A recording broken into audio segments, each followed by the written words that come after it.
What's up guys, NepentheZ here and welcome to another episode of The Road to Glory. Thank you guys for being here.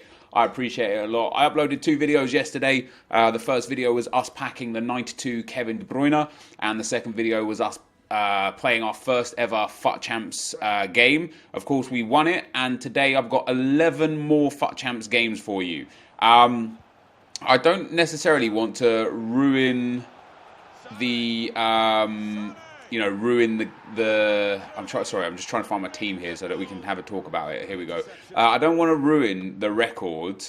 So what I want to do is kind of just, first of all, as the gameplay plays, just talk about my experiences with FIFA right now, what I aim to do with this account and where to go, and what I expect to not expect. It'll make sense as we talk about it. So there's no comments from today's video in terms of me reading from previous videos. But if you obviously want to put comments in the comment section, it would be much appreciated. Now, I want to just first disclose the fact that there are no excuses being made here. In fact, you'll see me get wins on wins on wins. So you can't make excuses for being bad when you're winning games, right? Makes sense.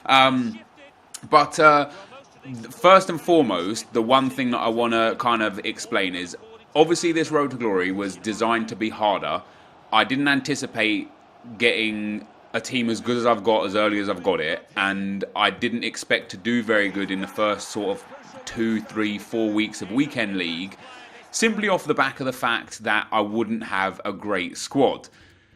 I've got a good squad, right? And what happened was, and this is part of the thing that's becoming an issue for me with how I just handle things, right? What happened is people started looking at my team and they now start gassing me up and putting me under a bit of pressure. And it's my own interpretation of pressure as well. Some of you won't, some of you say, oh, it's just a video game, etc., etc. And I completely can understand people's perspectives and point of views in that regard. But yeah, my team's so good at the moment that people are like, oh my god, like, you got to finish elite now, gold 1 minimum elite, this is where you're at, you've already got a better team than most people. And whilst generally speaking my team has got some incredible players in it, specifically Kevin De Bruyne, Rafa Varane, David Trezeguet, who we need to talk about as a side note very briefly, my team actually is very, very imbalanced. And one of the things we suffered a lot in FIFA 17 was that I was using strikers in midfield. I didn't conform to the meta. I didn't get Pogba or Kante into my team. I didn't have like proper CDMs, and it was costing me. And this year, when I look at my team, like Sané, fantastic. De Bruyne, fantastic. Trezeguet, great. Mahrez, I've had my ups and downs with him. I'm not particularly enjoying him, but Lucas is a very good card. Varane is very good. DeMarcos is very good. And in goal, then I've got Adan, who's got a good card, but is on 7 chem. But like him is a debatable one. And then we have Vertonghen and Danny Rose. So to start with, in the back line, Danny Rose is not good enough. The only way I can change that around is if I put Mendy in at left back, go for Nacho back in at centre back, and play with that. Mendy is a bit better than Danny Rose for a few reasons, and then obviously Nacho is a lot faster than Vertonghen. Vertonghen doesn't let me down. Vertonghen is actually a very strong defender. I like him a lot. Him and Varane are really good. One of my issues with defending, much like last year, funnily enough, is that I manually defend way too much, and it ends up costing me. So Danny Rose just isn't good enough, basically. Bottom line is, Danny Rose isn't good enough. And then if I put Mendy in, Vertonghen is no longer on 10 chem.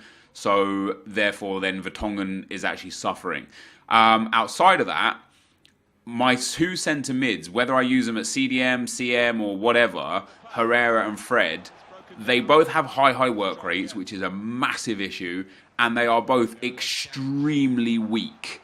I mean, like, we're talking in the 60s for strength. And I couldn't figure out why, even in the games that I'm winning here, I'm winning them so narrowly, and I just kept feeling overrun in midfield. I kept feeling like I'm not controlling the game in any regard. And the more and more I was playing and the more I was learning, I was really starting to understand that on first sight, Herrera and Fred are good players, but actually when we come to talking about it being, able to compete in a FUT Champs scenario or even a FUT Rival scenario, they are not good enough. They got terrible work rates. They're not tall enough. They don't have good strength. I really, really lack an absolutely outstanding CDM.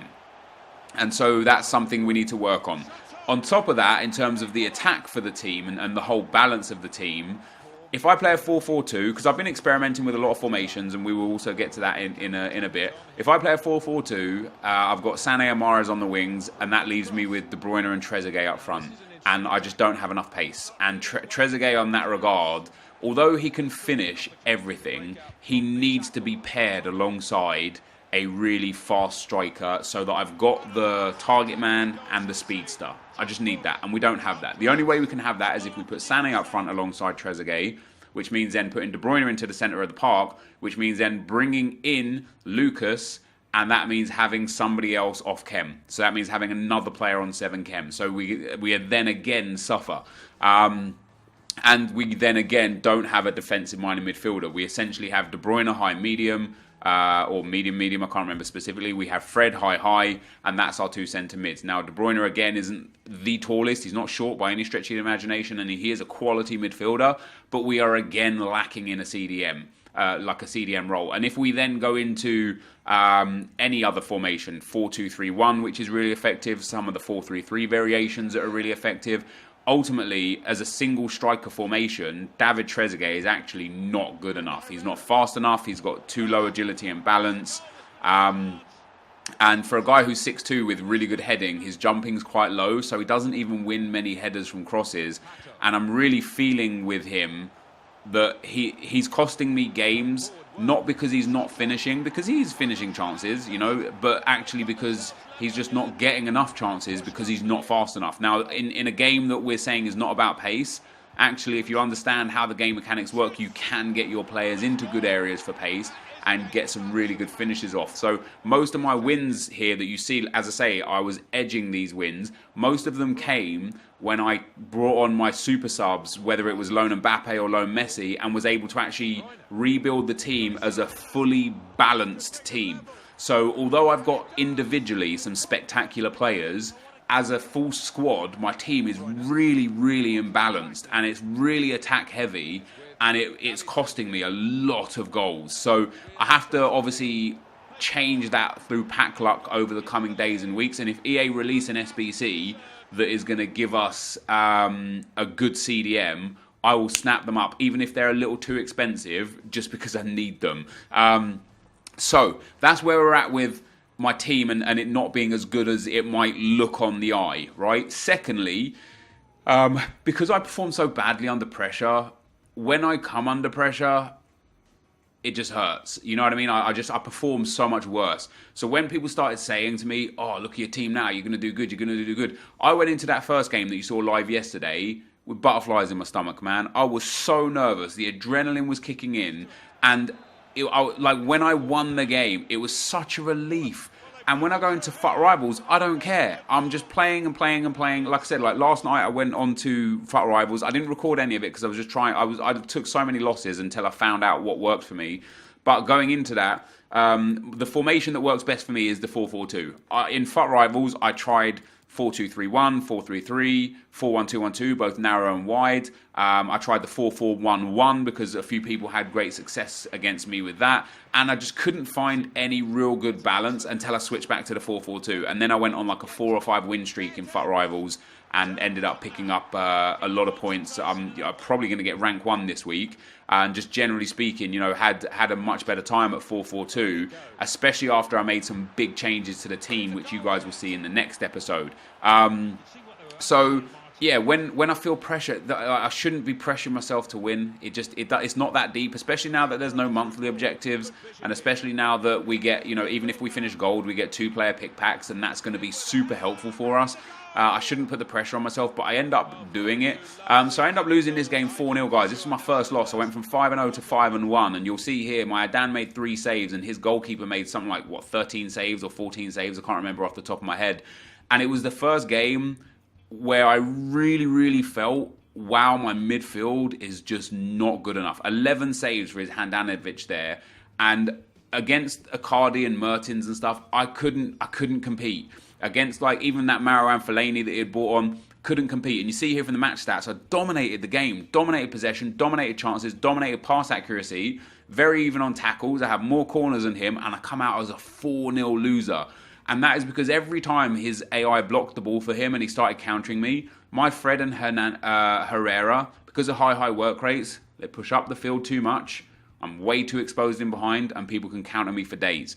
And yeah, I know there's different game plans now, and I've tried, moving to a defensive set. But what happened was when that guy went 1-0 up, and I started thinking, oh God, I'm getting countered way too much here. Let me play a bit more passively.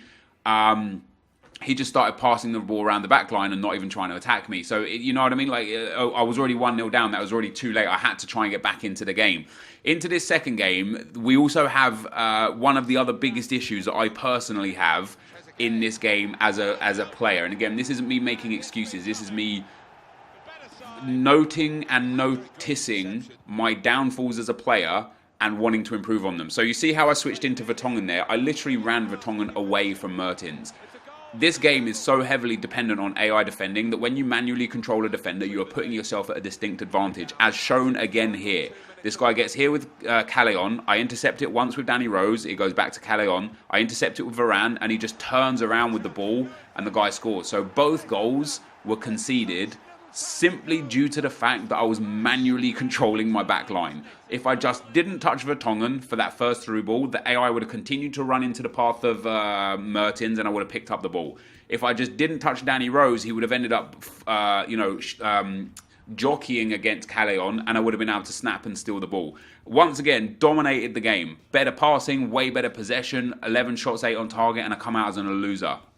So we go here at 5-2, and I'm feeling now like I should be 7-0. I'm feeling like I dominated both of those games. I should be 7-0. And it's so hard this year in FIFA to take losses because there's way less games, which is a benefit. Don't get me wrong, that is a positive. But it's harder to hit your rank threshold. We've lost 25% of games, but it's 5% harder to get to the rank threshold that you used to get. So before 5-2 would have been great. Would have gone on to 10-4, 20-8. I would have been good for an Elite 3 finish, no problem at all. Or even 6-2 because I won this game. 6-2, 12-4, that goes to like 24-8. Again, brilliant for an easy Elite 3 finish. Now though, 5-2, you go 10-4. That's already half your games. You're looking at finishing 20-8. I'm not looking to finish Elite. I'm looking to finish Gold now because of the position, the threshold change. And especially after a couple of the other losses that I took, it really changes how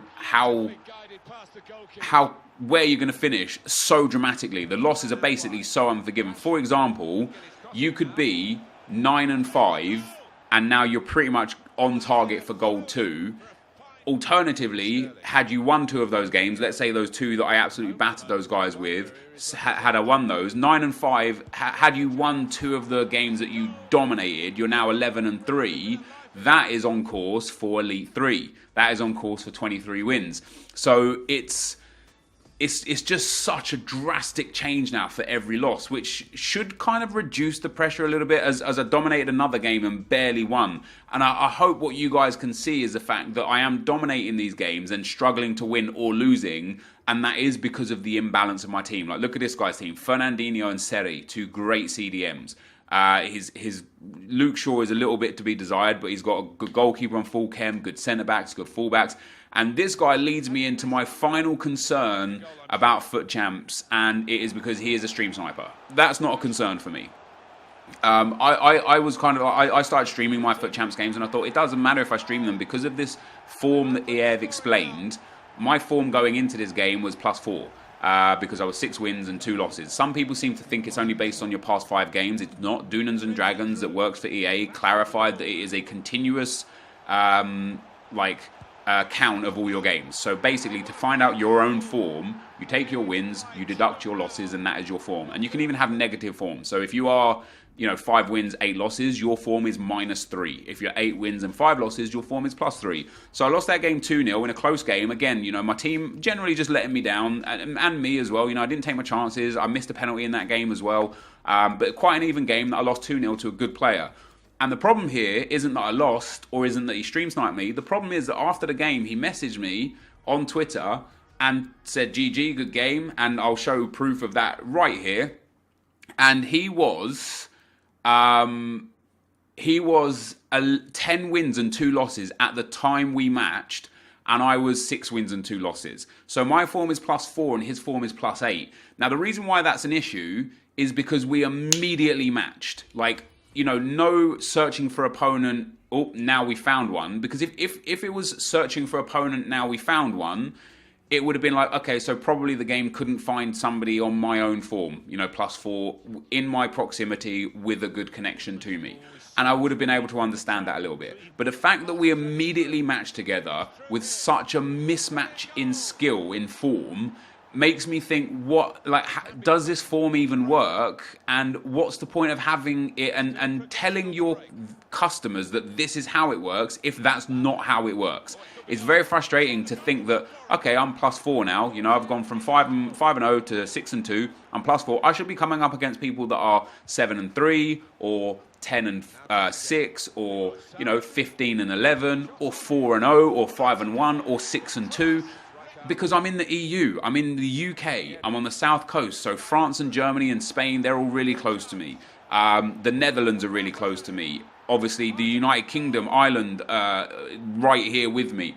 I shouldn't be like this. I can't, in my own mind, agree and understand that there was not a single person that was in close proximity to me with a good, connection against me, that wasn't also searching, that was +4 form. So why am I coming up against a guy that's +8 form?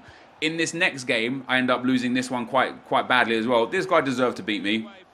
But I again here, after this game, I was like, my midfield's got to change. Because his Pogba, his Kante, and his Rijkaard absolutely destroyed me. Like, I created a lot of opportunities in this game, but I deserved to lose because his midfield was, I mean, they destroyed me, dudes. It was crazy. And this guy was also in the stream and messaged me GG in the stream afterwards. So back-to-back stream snipers, back-to-back losses. I wish I'd have asked this guy what his record was, and I just didn't. Like, but again, you can see, dominated in terms of chances, a little bit extra possession, a little bit extra passing, and I come away as a 6-1 loser because my midfielders are just not able to compete with the kind of midfielders that I came up against in this team. And hey, that is part and parcel of what we're doing here for this road to glory. I'm not complaining about that. We've got a long ways to grind to go. Why I'm expressing that quite heavily is because I want to let you guys know that, hey, don't expect miracles from me just because I got that De Bruyne and that Sané, because my team is not there yet. If I had a Casemiro or a Fernandinho or a Nemanja Matic in my squad, I'll be saying, do you know what? We should be winning this one, you know, because I've got a bruiser that can break up the play. I've got someone that's able to counter and stuff. But I have a really weak midfield. And when you come up against, like I say, you know, Rijkaard, I don't know what Rijkaard's strength is, but Pogba and Kante's strength and stamina are insane. I'm sure Rijkaard's strength is ridiculous as well. And I couldn't do anything. I got bullied. And fairly. He beat me fair and square. As I say, I did create a lot of chances and stuff, but I could understand in that game why I lost. That wasn't one of those games where I pummeled him and deserved to win. No. He created a lot of chances, I created a lot of chances, and his team really showed through. We ended up picking up another win off the back of that, which pulled us up to 7-4. And, you know, this is again where at that point now where it's like, wow, every loss it could now be devastating. Because at 7-4, if I lose this game, or at 6-4, if I lose that game, I might be hitting a 50% win rate. And if I hit a 50% win rate, we'll be looking at gold 3 if we're lucky. 14 wins is gold 3. You know, if I have like a genuine bad run, or I start playing bad, or start playing angry, like, this is why I said to you guys, for me, silver 1 kind of, or / gold 3, I'd really love to get to gold 3 just to get the 2-player pick pack specifically. But if silver 1 is my zone in week 1, I've got to be okay with that, because we've made it so much harder, and I'm still figuring this game out. You know, playing squad battles for so long was such a mistake for me this year around, and we'll talk about that more a little bit in the start of next episode as I build a new team. But yeah, playing squad battles for me for so long was a huge mistake, and I won't be playing squad battles anymore, but I'll talk about that deeper in the next episode. So we finish here, guys, after 12 games at 8-4. Really feel like 10-2 would be a better representation, but this is going to be the end of the video, guys. So if you did enjoy this, let me know in the comment section below. Happy to hear your thoughts. Thank you for watching. I'll see you next time. I'm out. Peace.